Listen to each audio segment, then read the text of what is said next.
Y luego de que la Procuraduría General de la Nación presentara una denuncia penal en contra de 3 magistrados de la Corte de Constitucionalidad, ¿qué escenarios hay hacia futuro? Además, hablaremos del escenario político electoral del 2019. Todo esto con la etiqueta SF Denuncia CC. Pero antes los dejo con la nota del día.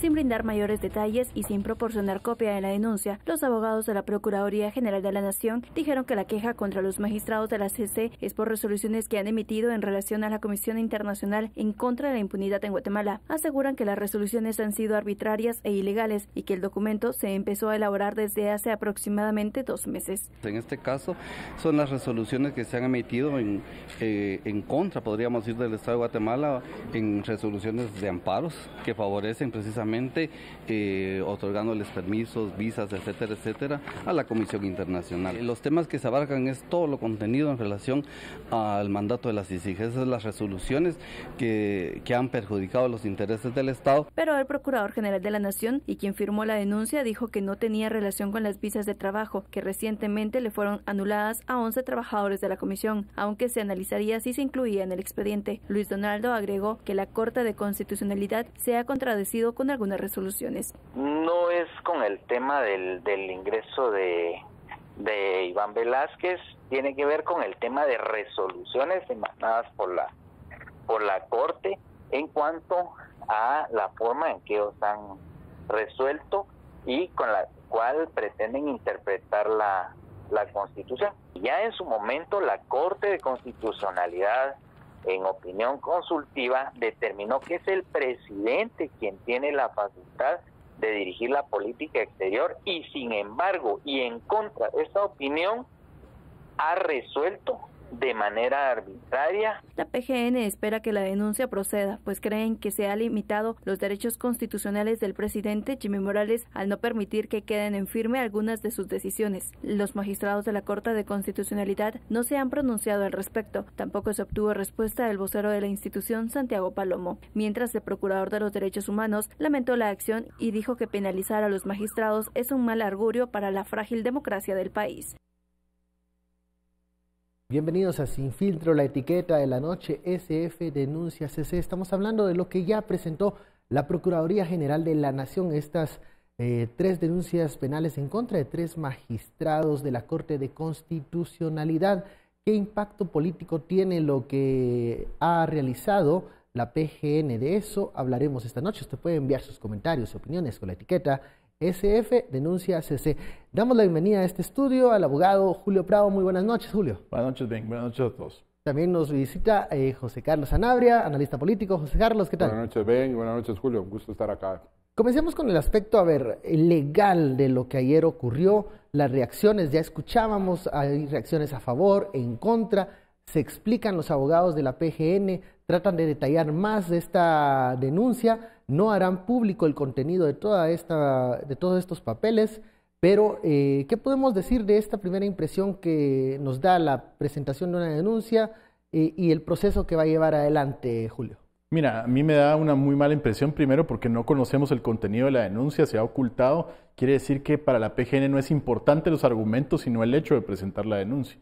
Esto me parece entonces un acto político que, como lo menciona la ley de antejuicio, debería ser una causal para rechazar la denuncia que están presentando. Las cortes, cuando emiten sus resoluciones, no todos van a estar contentos. Siempre hay una parte que va a ver afectada sus intereses y no por eso significa que hayan cometido un delito. Me parece muy grave y coincido con el Procurador de Derechos Humanos que se esté utilizando una institución como el abogado del Estado, que es la Procuraduría General de la Nación, para presentar una denuncia contra magistrados porque lesiona intereses del Ejecutivo. Cuando el Ejecutivo lo que tiene que velar es porque se cumplan las leyes y parte de eso es obedecer a las Cortes. Creo que en este caso la denuncia es un muy mal acierto de parte del presidente y también de su equipo legal. Primero porque veo muy poco fundamento para que esta denuncia pueda progresar. Creo que la Corte Suprema de Justicia tiene que mostrar su independencia del Ejecutivo y del Legislativo y hacer lo que las pruebas le mandan, y es, creo yo, en este caso, respetar el criterio jurisdiccional y sobre todo respetar la independencia de poderes y tener que rechazar una denuncia como esta. Julio, en los documentos que, bueno, no se dieron a conocer todos, pero los que pudieron mostrar los abogados de la PGN, se habla de prevaricato. ¿Qué es el prevaricato para explicarle a la audiencia? El prevaricato es un delito que está contenido en el Código Penal que lo que busca sancionar es a aquellos jueces que dictan resoluciones basadas en hechos falsos y que, digamos, esta resolución que afecta no solo a la persona a la que están sentenciando, sino también a todo el sistema de justicia. Me parece que, según los argumentos escasos que nos han dejado conocer del contenido de la denuncia, lo que cree la Presidencia y la PGN es que la Corte no tiene ninguna jurisdicción sobre los temas de política exterior que maneja el Estado. Eso es un error grave. Primero porque no ocurre en un espacio vacío donde no haya jurisdicción. Ocurren porque son funcionarios públicos que están sujetos a las leyes guatemaltecas. Y como todas las autoridades administrativas también están sujetas al control de los juzgados. Eso significa que no hay un ámbito que no sea competencia específicamente en el tema de política exterior de los amparos. Creo que los amparos han sido dictados conforme a la ley. Han tenido que corregirle la plana administrativamente al presidente. Recordemos que el primer amparo que se otorgó contra la declaratoria non grato era contra una resolución que debería haber sido tomada en un acuerdo gubernativo conformado por todos los ministros. Ni siquiera las formas se habían respetado. No estaba ni siquiera firmado por el secretario general de la Presidencia. No veo ahí dónde, digamos, podría haber una violación de parte de los magistrados y por qué específicamente solo de 3 cuando la decisión se toma en un cuerpo colegiado. Me parece que está dirigida específicamente a 3 magistrados con los que, uno, o quieren que esta denuncia tenga una permeabilidad sobre la forma en que se están decidiendo las cosas en la Corte, y 2, puede ser que lo busquen también como una causal de recusación contra estos magistrados. Creo que en ambos casos van a fallar. Primero porque la Corte de Constitucionalidad tiene una ley específica, que en este caso es la ley de amparo, y lo que menciona la ley es que los magistrados de la Corte tienen un carácter tan especial que no incurren en las causales de recusación que incurren los otros jueces. Quiere decir que solo si lo deciden deberán ser, pueden excusarse de un caso. Entonces, digamos, veo que ahí tampoco hay probabilidades. Sí, es un escenario muy difícil. José Carlos, en el tema político, la reacción, la connotación política que tiene, ¿por qué esta denuncia presentada por PGN es diferente a otras que se han presentado en contra de los magistrados? Ya han sido presentadas otras acciones, se han rechazado en contra de estos 3 magistrados, pero ¿qué tiene esta denuncia en especial? Bueno, creo que en este caso creo que hay que verlo desde una perspectiva un poco más amplia, desde una perspectiva, por un lado, desde la democracia, desde el balance de poderes y cómo en este caso pues el Estado de Derecho está con este tipo de acciones pues amenazado. Vemos ejemplos muy claros que ha sucedido. De hecho, en América Latina nos podemos dedicar a escribir libretos de cómo muchos presidentes, cuando están en el ejercicio del poder y gobiernos que están en el ejercicio del poder, quieren tener y gobernar sin controles, gobernar incluso en muchos sin impunidad. Un claro ejemplo lo tenemos en Nicaragua. Y creo que es un momento muy trascendental para la democracia y la historia política del país. Porque si continúan estas acciones y si prosperan estas condiciones, que sería el escenario más trágico para el sistema democrático en Guatemala, si prosperan estas, pues estaríamos básicamente primero frente a las puertas de un golpe de Estado y por otro lado frente a las puertas básicamente de un gobierno que busca gobernar sin límites, que busca gobernar en un manto básicamente de impunidad, que busca amedrentar, controlar y amenazar a los jueces, es decir, todo el sistema de balances de pesos y contrapesos se vendría abajo. ¿Y qué resultados tendríamos? Pues básicamente los resultados que estamos viendo en Nicaragua. No tenemos ni siquiera que regresar a revisar la historia, aunque sería importante, y esto es un mensaje para las élites políticas, para las élites económicas en el país, para las élites sociales, principalmente aquellas élites que creemos en la democracia y que creemos en que la democracia es el sistema político que debe prevalecer en el país, no sistemas autoritarios, mucho menos sistemas dictatoriales. Entonces, este es un mensaje en donde, a ver, las fuerzas democráticas en el país que, por ejemplo, en Nicaragua, si recordamos la historia, y por eso es importante la historia, sectores empresariales e incluso religiosos tutelaron pues las acciones que Ortega hizo para destronar y desbaratar todo el Estado de Derecho en Nicaragua. ¿Y qué es lo que tenemos? Básicamente un Estado autoritario que está reprimiendo a la prensa, que está reprimiendo a los ciudadanos, que gobierna en impunidad, que hace lo que quiere y que no hay. Entonces, para mí, desde la perspectiva de lo político, en este momento la democracia en el país está enfrentando una de las amenazas más latentes y que es un fenómeno latinoamericano, llamémosle de alguna manera, de nuestras democracias jóvenes. Pero aquí, por favor, todos, a ver, el costo político, social y económico que tiene para el país es altísimo y sería un daño irreversible si en este momento no salimos a defender la República, el sistema de pesos y contrapesos y la democracia en el país. En ese segundo tema, el sistema de pesos y contrapesos, ¿en dónde está fallando José Carlos? Porque creo que el hecho de que el poder se distribuya en diferentes organismos tiene ese sentido de que nadie pueda, digamos, sobrepasarse al otro, que hayan limitantes, que haya incluso diferencias, divergencias entre estos organismos. Eso es lo normal, eso es lo que una república consolidada tendría. ¿Por qué está fallando el sistema de pesos y contrapesos? Básicamente porque están utilizando el poder político en algunos casos para una defensa incluso personal, es decir, un ataque, es decir, a ver, si partimos, las decisiones de los órganos jurisdiccionales se tienen que cumplir. ¿Nos guste o no? Nos guste o no. Y muchos hablaban del ejemplo del FRG, por ejemplo. No nos vayamos tan lejos, ¿verdad? Hubo división en la sociedad, se dieron hechos trágicos, manifestaciones violentas, hubo una decisión dividida de aquellos magistrados, recuerdo yo era 3-2. Pero ¿qué ocurrió en esa ocasión y qué cosas diferentes están pasando en este 2018? Vamos a la pausa y continuamos. Seguimos hablando de lo que ocurre en la Corte de Constitucionalidad y todos los recursos alrededor de las decisiones de los magistrados.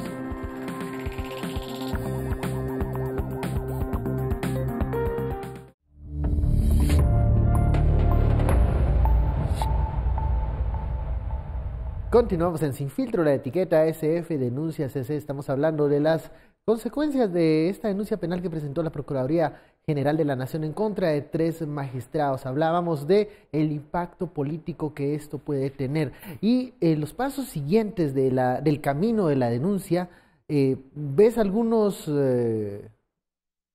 luces de que esto pueda prosperar? Porque de darse trámite en la Corte Suprema de Justicia llegaría al Congreso de la República, en donde ya el criterio es totalmente político y diferente. Julio. Que hay que recordar que este no es el primer antejuicio que se presenta en contra de los magistrados por esos motivos. Ya la Fundación contra el Terrorismo lo había intentado antes, cosa que habla muy mal también, digamos, de este antejuicio, porque repite argumentos ya intentados, salvo que ahora cuenta con el aval del presidente. Creo que esa es la diferencia, que es un ente del Estado el que está presentando ahora esta solicitud de antejuicio. Trae un respaldo presidencial, digámoslo así. Que debería, digamos, no significar nada ante la Corte, porque se supone hay una independencia. Y debería entonces también asumir la misma postura que ha tomado en los anteriores casos, que es rechazar in limine este tipo de denuncias.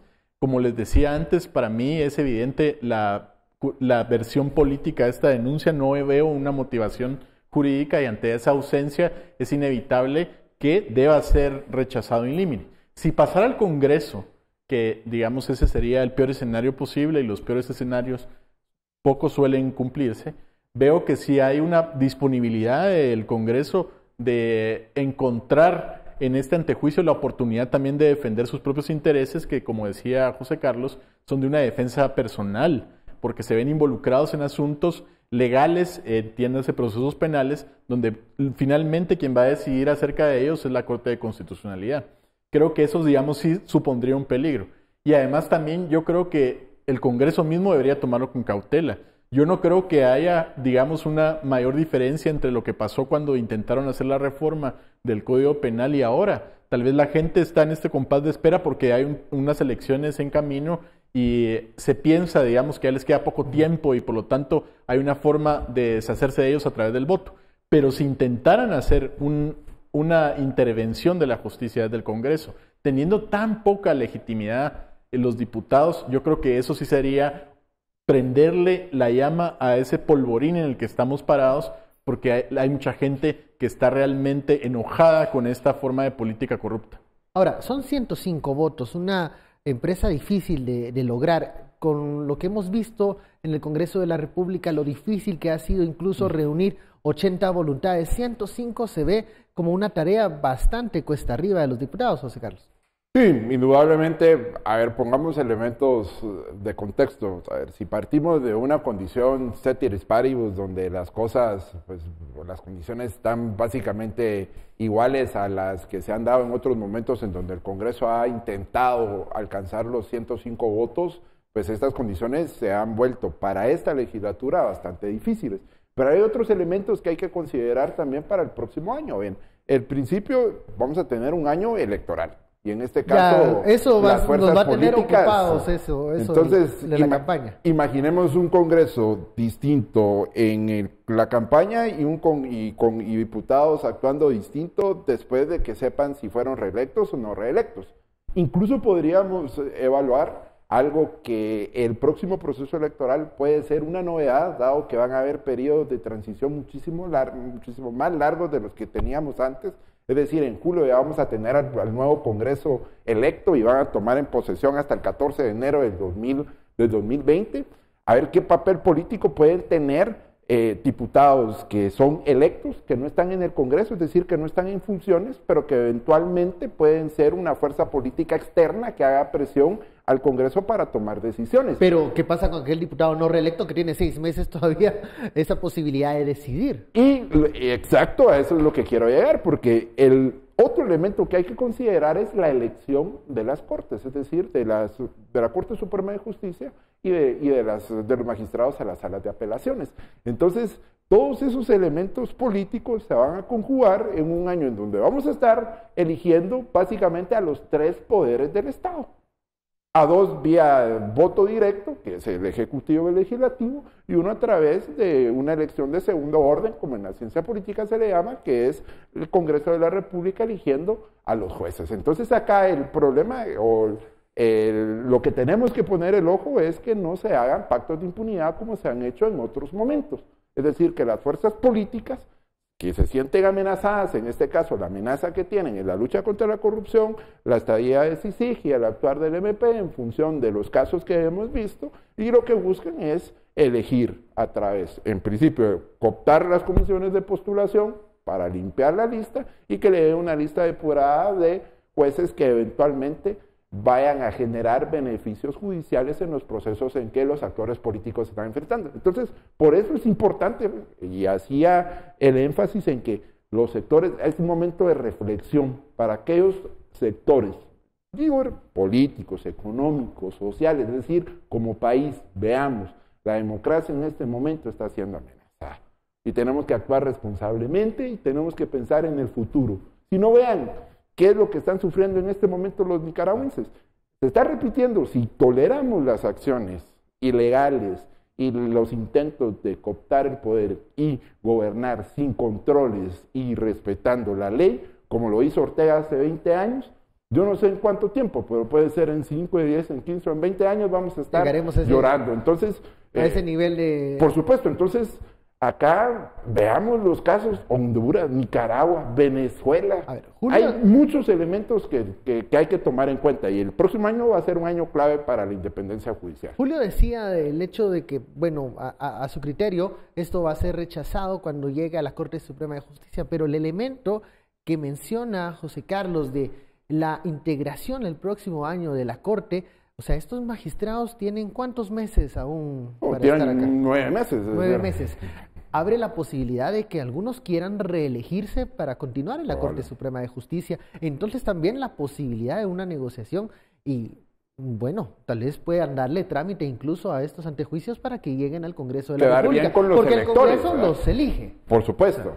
ahí el mismo sistema y el mismo modelo está poniendo en riesgo la forma como se están integrando las cortes, José Carlos. Pero ahí regresamos a ver, nosotros desde ACIES, con la Universidad de San Carlos, la Universidad Rafael Andívar, hace 4 o 5 años más o menos, incluso en los acuerdos de paz, y regresamos hace 20 años, está la necesidad de reformar el sistema de justicia. Y en este caso, uno de los problemas y los mecanismos institucionales que ha generado que este corporativismo tienda a que grupos externos, políticos y grupos externos tengan control y afecten la independencia judicial, en alguna medida está en la forma en que trabaja la Comisión de Postulación, en el periodo de ejercicio de los magistrados, porque por ejemplo tenemos periodos de 4 años, es decir, casi que cada 4 años cada fuerza política está eligiendo a sus jueces. ¿Qué pasaría si en este caso elegiríamos a un periodo de jurisdicción muchísimo más amplio? Elijamos jueces no vitalicios como tienen otros sistemas, pero por ejemplo jueces por 12 años, por 13 años. En ese caso los jueces no van a tener una gratitud, no se van a sentir responsables en cumplir los compromisos. No van a estar pensando en los 4 años y en la reelección de los siguientes. Exacto, entonces aquí, perdonen que regresemos, pero también, miren, tuvimos una oportunidad hace 2 años y por falsos argumentos y tontos argumentos de muchos actores, votamos la oportunidad de reformar la Constitución, porque lamentablemente solo es a través de una reforma constitucional en donde esto se puede reformar. Entonces, aquí sí tenemos un problema sistémico, pero aquí hay actores que en algunos momentos han boicoteado y le han puesto la pierna y han tirado por la borda propuestas que buscan reformar. Y buscan reformar con el único objetivo de brindar independencia judicial. Ahora lo valoramos. Entonces, sí, eventualmente esa reforma constitucional no va a poder darse el próximo año, no van a haber condiciones políticas, pero yo sí creo que, a ver, en el 2020 creo que debe ser uno de los principales puntos de agenda legislativa para que los actores políticos se pongan de acuerdo. Bueno, solo esta pregunta te la hago y me la respondes al iniciar el siguiente bloque. ¿Qué sucede con el Ministerio Público? Algunos tuiteros también en redes sociales han lanzado la pregunta: ¿debe la fiscal general en este momento fijar alguna postura o mantener esa distancia en este momento? Todo eso luego del corte. Vamos con las conclusiones del primer tema de la noche y luego el escenario político electoral de 2019.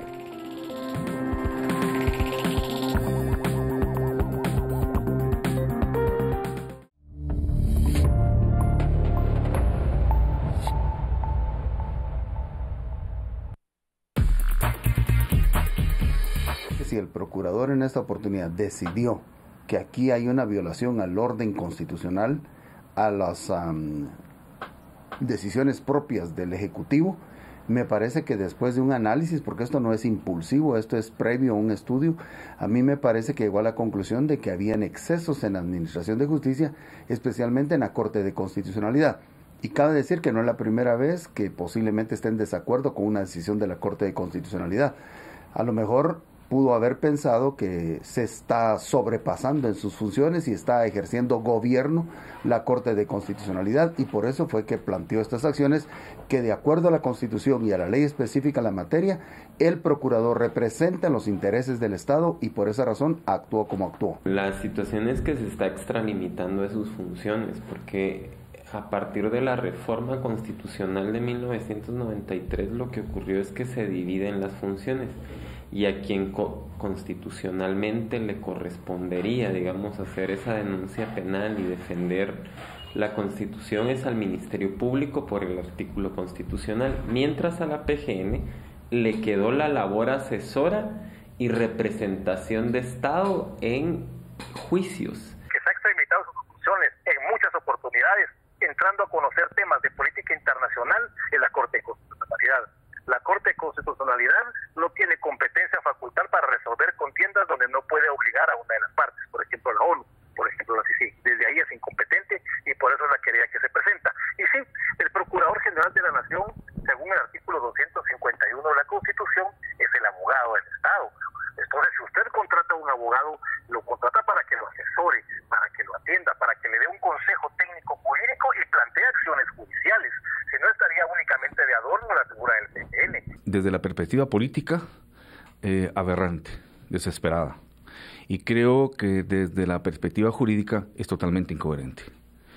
La PGN y el artículo 252 de la Constitución lo plantea, tiene funciones de asesoría y no precisamente de acción legal. Creo que la decisión que tomó la Corte de Constitucionalidad de permitir el retorno y el otorgamiento de visados a los 11 funcionarios de CICIG era una acción coherente que debía haber sido respetada. Creo que esta acción, esperemos, debe ser rechazada por la Corte Suprema de Justicia, por espuria, y por el contrario, que se inicie un proceso legal contra esos funcionarios que están jugando con la estabilidad institucional del país y violando abiertamente el Estado de Derecho. Ya ahí usted lo tiene, reacciones a favor y en contra de esta denuncia presentada por PGN en contra de 3 magistrados de la CC. La pregunta que habíamos hecho antes de ir al corte, ¿qué pasa con el Ministerio Público? Algunos piden algún tipo de postura, pronunciamiento específico de la fiscal general, pero ¿qué sucede? ¿Es mejor guardar esta distancia o hay que fijar una postura, Julio? Yo creo que hay que entender, que el Ministerio Público en este proceso que se ha iniciado de antejuicio contra los 3 magistrados de la Corte de Constitucionalidad todavía no tiene participación. Y me parece también prudente que el Ministerio Público en este caso no se pronuncie. Estamos, en un escenario donde si en todo caso se decidiera que el antejuicio debe ser quitado a estos 3 magistrados, una fiscalía del Ministerio Público, probablemente la Fiscalía de Delitos Administrativos, tendría que llevar este caso y por lo tanto, emitir opinión acerca de esto podría comprometer la independencia de los fiscales cuando ese escenario se produjera. Creo que donde sí me parece importante que el Ministerio Público no se pronuncie, sino actúe, es en los casos donde se haya desobedecido las órdenes de la Corte de Constitucionalidad. Creo que ahí hay denuncias planteadas, ahí es el escenario donde tiene un campo de acción que, digamos, es un mandato constitucional. No es tampoco un posicionamiento político, sino debe actuar porque es la garantía de que las órdenes judiciales se cumplan. Tener una institucionalidad pública de justicia que lo que vele es que la ley se cumpla y por lo tanto se respete las decisiones judiciales. Creo que ese es el mejor pronunciamiento que debe tener el Ministerio Público, accionar en los casos donde se hayan cometido delitos. Es que algunos exigen una postura, pero creo que a veces no realizarla, no presentarla es ya una postura en sí mismo. Sobre el papel de fiscal general, ¿cómo lo ves, José Carlos, con los posicionamientos que hemos visto de diferentes sectores a favor y en contra? En la posición de distancia de la fiscal, ¿es algo prudente en estos momentos? Bueno, yo coincido con Julio. En este caso creo que es importante que sí actúe, que es el campo de acción que tiene, principalmente en los casos en donde el gobierno está desobedeciendo las órdenes de la CC. Y por otro lado, pues habrá que esperar si lo otro prospera.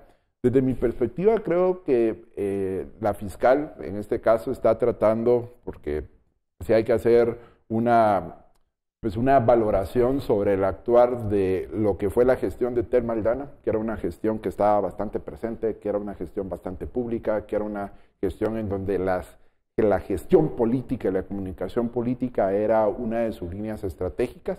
Eso en la actual gestión es completamente distinto.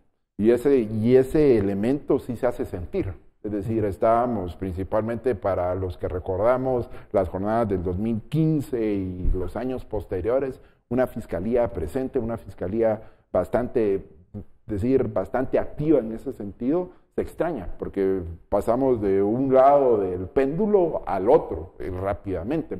Entonces sí creo que en este caso, más allá de esperar, considero que el MP debe actuar en donde tiene que actuar. Es decir, y en este caso, pues, frente a las denuncias penales presentadas en la Corte Suprema de Justicia, yo ahí también coincido con Julio, no veo que en este momento tenga que hacer algo, donde sí creo que sí tienen campo de acción y debe de actuar y lo debe de hacer enérgicamente, principalmente por el principio de legalidad, por el principio de cumplimiento y por el principio de Estado de Derecho, de que las decisiones de los órganos jurisdiccionales, en este caso del órgano constitucional del país, las autoridades la tienen que respetar.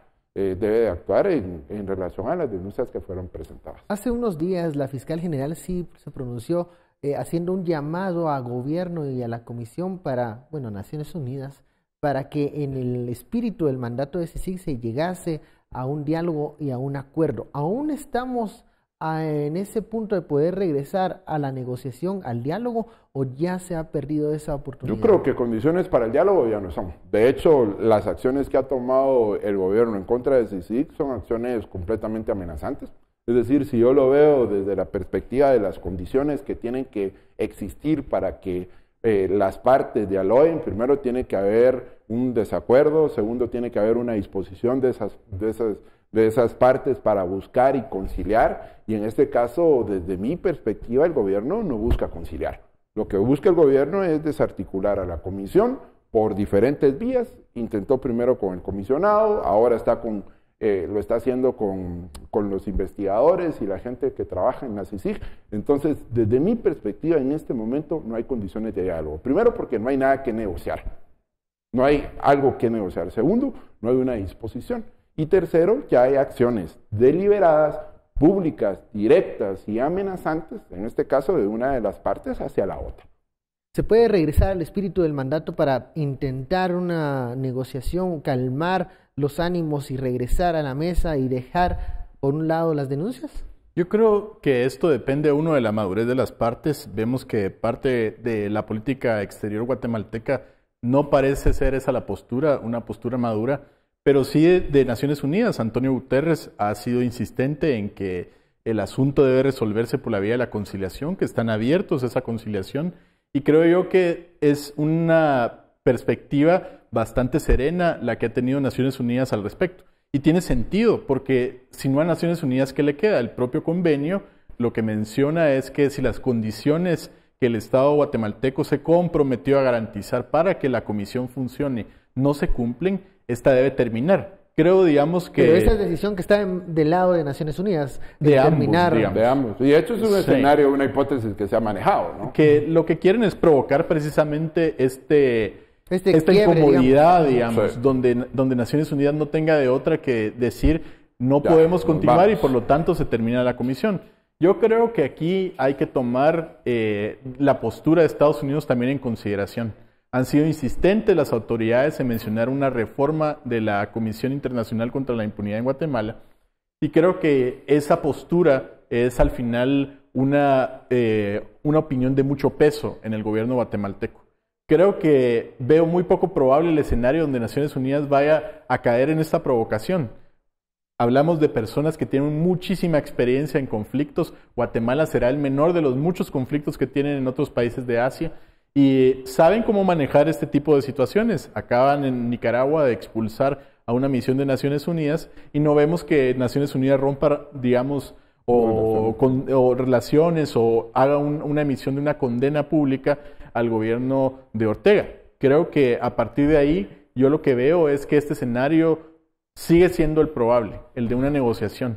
Ahora, ¿cuánta legitimidad puede tener el gobierno de Guatemala para negociar o qué puede ofrecer a cambio de esa negociación? Lo veo, digamos, en un terreno muy oscuro, muy gris. Ahora, cuando hablas de esa CICIG reformada, esas son malas noticias para aquellos que piensan que la idea de CICIG, aunque le pongas otro nombre, se va a ir de Guatemala y va a cerrar sus puertas en septiembre de 2019, porque si Estados Unidos está presionando o dando la idea de una CICIG reformada, quiere decir que no está pensando en irse, o no está pensando en cesar ese apoyo en septiembre de 2019. Toda la ayuda que Estados Unidos ha dado a Guatemala, que es muy importante, es el principal donante de Guatemala y también el principal socio comercial, está condicionada por que Guatemala colabore no solo contra la lucha contra el narcotráfico, sino también contra la corrupción. El plan de la prosperidad lo mencionaba como uno de sus pilares. La lucha por la transparencia en contra de la corrupción es una garantía de que el dinero que está otorgando Estados Unidos se está utilizando de buena manera. ¿Por qué? No es porque, digamos, a Estados Unidos le interese que el tema anticorrupción sea un asunto que deba manejarse en la política centroamericana, es porque de aquí salen los migrantes que luego ellos consideran un problema de seguridad nacional. ¿Cómo van a evitar la migración? Han entendido que lo que hay que hacer es mejorar las condiciones en las que la gente vive y evitar que estas condiciones, la única opción que les deje es migrar. Me parece que ahí, digamos, Estados Unidos tiene una voz importante, pero no la única. Yo creo que el tema de las elecciones va a ser determinante. Primero porque las mediciones han sido consistentes en mencionar que más del 70% de la población está a favor de la lucha contra la corrupción. Es un año electoral. No veo que un candidato pueda ganar una elección a presidencia o al Congreso mencionando que lo que quiere es acabar con la CICIG. Yo creo, digamos, que ahí hay una ventana de oportunidad para que la comisión pueda seguir funcionando. Me parece que seguramente ahora en este último año que le queda de gobierno a Jimmy Morales, que es un año electoral, que tiene la más baja tasa de aceptación que han tenido los presidentes en los últimos 3, 4 gobiernos, creo que lo que le queda a los candidatos que van a optar a la presidencia es, digamos, contrariar a lo que la política de este gobierno ha hecho en el último tiempo, que es enfocarse en un único tema, que es destruir a la CICIG. Creo que si son inteligentes van a saber entender que el electorado lo que quiere es transparencia, que están hartos de que la política utilice los bienes públicos para enriquecerse y no para mejorar las condiciones ciudadanas. Entonces creo ahí, digamos, que hay una ventana de oportunidad para que este candidato o esta candidata que termine ganando la elección pueda, digamos, tener una voz importante para mencionar que va a renovar el mandato de CICIG. El mandato termina en septiembre del 2019. Quiere decir que de septiembre al 14 de enero del 2020 habrán 3, 4 meses en los que se supone que la comisión no existiría. Creo que, digamos, esto es muy poco probable. Hay también una corriente de derecho internacional que considera que es imposible que pactos, sobre todo donde ya se ha reconocido la voluntad de los estados de continuar con un tratado, se retraiga solo por un espacio coyuntural de intención, sobre todo sabiendo que hay un presidente que va a asumir luego en 4 meses, y que deshagan todo sabiendo que hay una probabilidad de que se renueve al momento de tomar posesión esta nueva persona que ingrese a la presidencia. Creo que ahí, otra vez vuelvo a mencionar, hay una madurez política de una de las partes. La ONU se lo toma con serenidad, no vamos a encontrar nada intempestivo en las Naciones Unidas. Es un ente político, las personas que están ahí son políticos profesionales que han llegado después de una trayectoria de mediar en conflictos. O sea, no van a provocar, y eso se entiende también que no es probable un regreso, por ejemplo, del mismo Iván Velásquez, porque no buscarían un tipo de provocación a las autoridades en este momento. Lo veo muy difícil porque Naciones Unidas, si enviara de nuevo a Iván Velásquez a Guatemala y se provocara un conflicto con el Estado y lo terminaran expulsando por la vía de la fuerza pública, esto le daría luz verde a lugares más conflictivos que Guatemala para poder expulsar a misiones de Naciones Unidas. Desde Haití, digamos que lo tenemos muy cercano, a Nicaragua, a Yemen, a otros países de Asia donde hay conflictos realmente serios. Naciones Unidas no se toma esto, digamos, como un juego de poder, como sí probablemente se lo está tomando el gobierno de Jimmy Morales, sino se lo toma como una versión a largo plazo y a futuro en la política global, no solo centroamericana.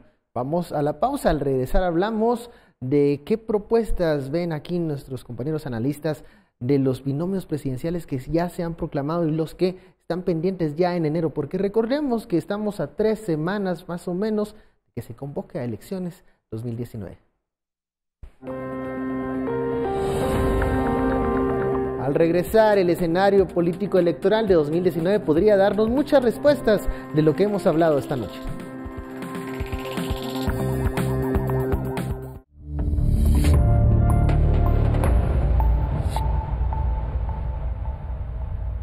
Regresamos a Sin Filtro, gracias por su sintonía. Segundo tema de la noche, lo hablábamos antes del corte. Ya hay binomios proclamados en asambleas generales. Creo que si no me falla el número serán unos 5.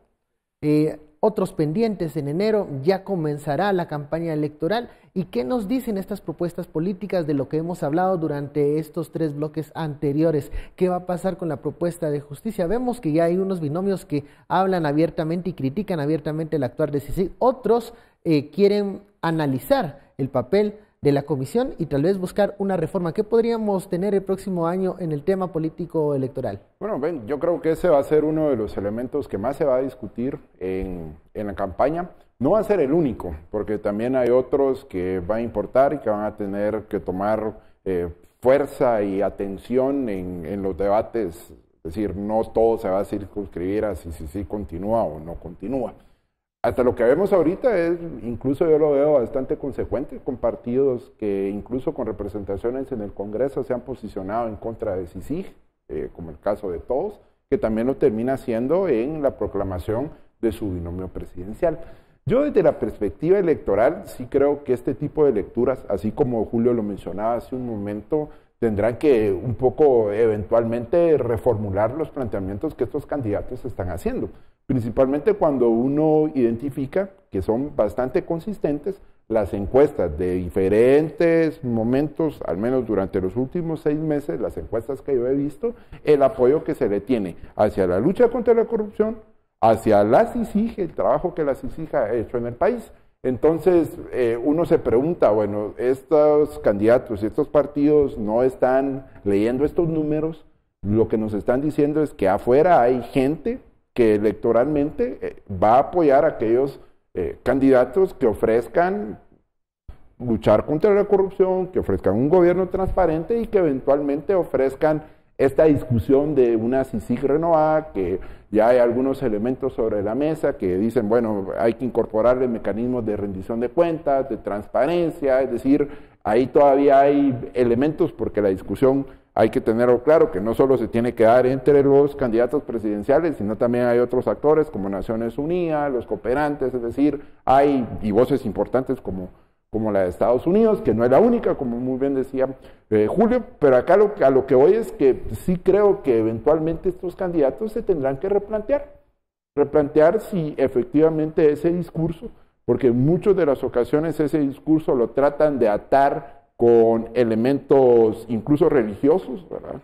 Sobre concepciones de la familia, o incluso elementos nacionalistas en defensa de la soberanía, en defensa de estos casos. Sí, tenemos un electorado bastante conservador, pero tampoco hay que caer en el error de que los conservadores en este caso van a estar dispuestos a seguir manteniendo un sistema corrupto y de impunidad. Es decir, se puede ser conservador, pero sí, un conservador puede decir, bueno, miren, yo sí soy conservador, pero estoy harto de la corrupción, estoy harto de la impunidad. Entonces, sí creo que todos estos elementos deberían, al menos desde la perspectiva de los asesores, estar presentes en la mesa, estar discutiendo y replantear algunos posicionamientos. Pero eso lo veremos eventualmente en el debate en campaña. ¿Algún candidato antisistema ves, Julio, que se pueda mezclar ahí o colar entre los binomios y pueda resultar como una sorpresa como en 2015? Yo lo veo poco probable. Primero porque tendríamos que pensar en alguien que tenga un perfil que haya tenido mucha presencia mediática, que entendemos que la forma de elección en Guatemala es precisamente eso, el nombre como una marca de reconocimiento. Se vota muy poco por los planes de gobierno que puedan tener los partidos o por el partido mismo como una idea política, y se vota más bien por un candidato que parece conocido. Creo que la elección de Jimmy Morales demostró eso, precisamente alguien que estaba presente en medios y que a la gente le parecía extraño al mundo político y por lo tanto no tenía un récord, digamos, de corrupción al cual poder acudir y decir esta persona es corrupta. Creo que veo muy poco probable que ese escenario se vaya a repetir. Primero porque no hay muchas personas que cumplan con esas características en Guatemala. Y luego porque los partidos, creo yo, están apuntándole a personas con mucha experiencia política. Entiéndase, gente que ha estado en el Congreso, como Suri Ríos, Sandra Torres, que ha estado también en el gobierno de la UNE y también involucrada en el partido desde su creación. Y veo, digamos, también candidatos que parecen, digamos, cumplir los requisitos de los candidatos que han ganado las elecciones y inesperadamente, tanto en México como en Estados Unidos, como Ricardo Méndez Ruiz, que abiertamente está en contra de la CICIG. Y que tiene un discurso, digamos, muy parecido a esta gente de extrema derecha como Jair Bolsonaro, por ejemplo, en Brasil. Pero veo, digamos, muy difícil que ese escenario vaya a tener éxito en Guatemala. Primero porque se le conoce muy poco, Prueba de ello es que incluso en el momento en el que fue candidato a alcalde dentro de la capital, no llegó, por el partido del FRG, no llegó a estar entre los primeros lugares. Es alguien conocido, digamos, dentro del ámbito de las redes sociales, pero no más allá. Veo, digamos, que es muy difícil que este tipo de candidatos puedan tener algún éxito mediático, electoral, y permear, sobre todo, con un electorado que lo que busca es transparencia. Entonces veo muy difícil que su discurso anti-CICIG vaya a coincidir con la gente que puede ser conservadora, pero está harta de la corrupción. Y hay otro elemento del sistema que también va a pesar y va a pesar muchísimo, porque recordemos, vamos a tener un nuevo régimen de medios. ¿Y qué quiere decir esto? No tanta presencia. No, es decir, aquellos candidatos que no tengan presencia, no se va a poder utilizar la estrategia electoral que se utilizaba antes de inflarlos, de inyectarles N cantidad de tiempo en medios de comunicación para que pasaran de o sea, no puedes construir un candidato. En estos momentos no a tiempo. Porque el nuevo régimen lo que va a hacer es que va a dividir y va a distribuir igualitariamente el tiempo y el espacio de los candidatos en los medios. Entonces, todos aquellos candidatos que tengan mayor nivel de conocimiento, ya de por sí tienen una ventaja frente a los que tienen poco conocimiento. ¿Por qué? Porque los que tienen poco conocimiento ya no van a poder utilizar esa estrategia de inundar los medios a través de pautar cuanta pauta y espacio pudieran pagar a través de grandes financiamientos en los medios de comunicación para darse a conocer. Ahora, pero ahí lleva ventaja. Eso le genera ventajas a candidaturas, por ejemplo, de Sandra Torres, Yamatei, la misma Suri Ríos, Tel Maldana, es decir, figuras que tienen un alto nivel de conocimiento. Pero ahora hay que hacer, el nivel de conocimiento no implica que la gente esté dispuesta a votar, porque yo la puedo conocer a esa persona, pero no puedo estar dispuesta a votar. El famoso antivoto. Es que, por ejemplo, para el caso de Sandra Torres, es un antivoto alto, también medido por encuestas y medido en procesos electorales anteriores. Y aquí mi pregunta es, hay varios elementos. A ver, ¿qué tan importante va a ser la estructura? Que era mucho, se hablaba de la estructura de los partidos antes del 2015. El partido que ganaba era el partido que tenía todos los alcaldes, que tenía todas las redes, que tenía los caciques. ¿Eso va a ser realmente importante en esta elección o vamos a movernos a un voto urbano que está más decidido o escuchando las propuestas o también muy emotivo, hay que reconocerlo? Yo ahí me lanzaría a tirar una hipótesis. Si dividimos la elección por tipos de elección, creo que esas estructuras van a pesar más para las elecciones municipales y las elecciones de diputados. No van a ser tan determinantes, porque creo que también muchas de esas estructuras... Vas a ver dos tipos de elecciones en una misma... Exacto, porque incluso esas estructuras están trastocadas. Por ejemplo, a mí me da mucha curiosidad llegar a saber qué va a suceder electoralmente en Escuintla. Ya no tenemos al cacique, Arístides Crespo. ¿Qué va a pasar ahí? ¿Qué va a pasar ahí? Es decir, si va a haber una reestructuración de una estructura o va a haber una competencia más competitiva. ¿Qué va a pasar con Chiquimula, Baudilio Ichos, por ejemplo? Exacto, es decir, hay muchos distritos en donde eso. Entonces sí creo que hay que hacer un análisis por tipo de elección y para mí, para municipales y para diputados distritales, esa variable puede llegar a jugar un papel importante, no tan determinante como se ha jugado en otras elecciones, y donde tengo así dos grandes signos de interrogación, es para la elección presidencial. Porque ese fue uno de los factores que no pesó en la elección del 2015. Efectivamente, no vamos a repetir la situación del 2015, fue un caso especial, tenemos una crisis política, hay muchos elementos que no vamos a tener en 2019. Pero de alguna manera, esa elección creo yo que sí se va a distanciar significativamente del resto. Recordemos, Jimmy Morales no sacó casi nada de diputados, no tenía alcaldía ganada, no sacó ninguna alcaldía, una bancada minoritaria. ¿Puede repetirse ese fenómeno? Veremos qué es lo que va a ocurrir en los próximos meses. Un fenómeno muy atado a que estamos más urbanizados que antes, y más que nunca también. Entonces creo, digamos, que va a pesar mucho este voto que no necesariamente depende de que lo muevan, por ejemplo, al centro de votación, que no necesita, digamos, la dependencia de alguna prebenda que se le pueda dar desde el partido para el voto. O sea, creo que esta diferencia va a ser sustancial y además también recordar que los tránsfugas siguen sin poder optar a una reelección en el Congreso. Eso es importante, vamos a ver qué ocurre con eso en los próximos meses. ¿Qué va a pasar con los tránsfugas? Yo insisto, van a querer presentarse, van a luchar ahí y esto va a terminar, creo yo, en los tribunales, en las cortes, nuevamente decidiendo qué va a pasar. Estaremos muy atentos de eso. Muchísimas gracias, José Carlos, Julio, por este análisis de lo que está ocurriendo en la Corte de Constitucionalidad y también una mirada ya a esa oferta político-electoral del próximo año. Feliz noche, nos vemos mañana.